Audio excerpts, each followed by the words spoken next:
Hey Cassandra, this is just a quick little video for you in response to the question that you asked about choosing to have your baby either in a birth center or a maternity clinic, whatever it's called, but any facility, even a home birth, that doesn't have access to having a cesarean.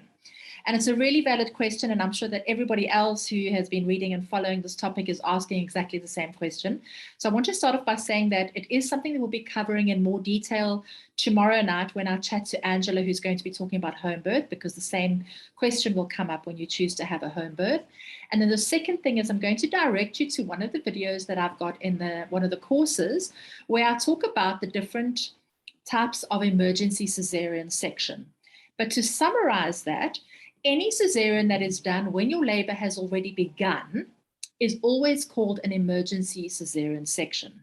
Now, that doesn't mean that it's an emergency, that it needs to be done immediately and we need to get the baby out. There are situations where that is the case, but the majority of cesareans that are done and called emergency cesareans, and specifically when we're talking about countries that have a very high cesarean rate, like South Africa, are done, they're called an emergency, but there's a long lead up and a long decision time that we have to make that decision.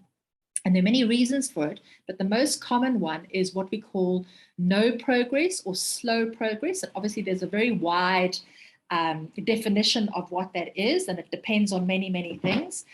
The other one is maternal, meaning you or fetal baby exhaustion. So if you've had a particularly long labor, and all of those things and many of those reasons that are valid, but that are happening often, can be avoided and worked with. So this is really where all your education and preparation comes in, so that you do understand all the factors that contribute towards avoiding a cesarean section.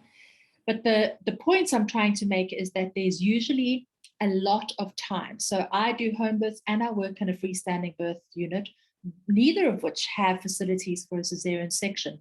So part of my training involves being able to recognize when a labor is not progressing as it should, so that I'm on alert and I've put things in place that at a certain point I know now that I need to refer this case or you to a facility that does have the equipment and staff to be able to do a cesarean. And even in those cases, sometimes a cesarean still isn't done.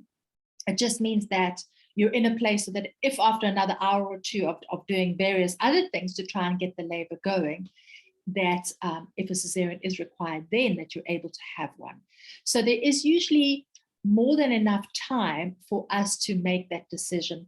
And it always comes back to how your labor is progressing. And the fact that nature labor is in its nature dynamic, it's expected to change. So that is why we are constantly monitoring you throughout labor to make sure that those changes are happening. And there are parameters that we are looking at, both in terms of time and in physiological changes, physical changes, emotional changes. And those would be all the things that we'd be looking at to make sure that you are following a trajectory, for want of a better word, of your labor that is progressing, so we know that you're going. But at any stage, and regardless of where you are, at any stage a decision can be made to do a cesarean, and you usually have enough time to either try something else, look at alternatives, or to make that decision.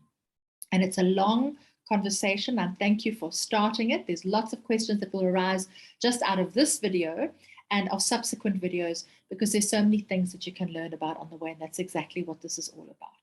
So I look forward to continuing the conversation, and please continue to ask your questions.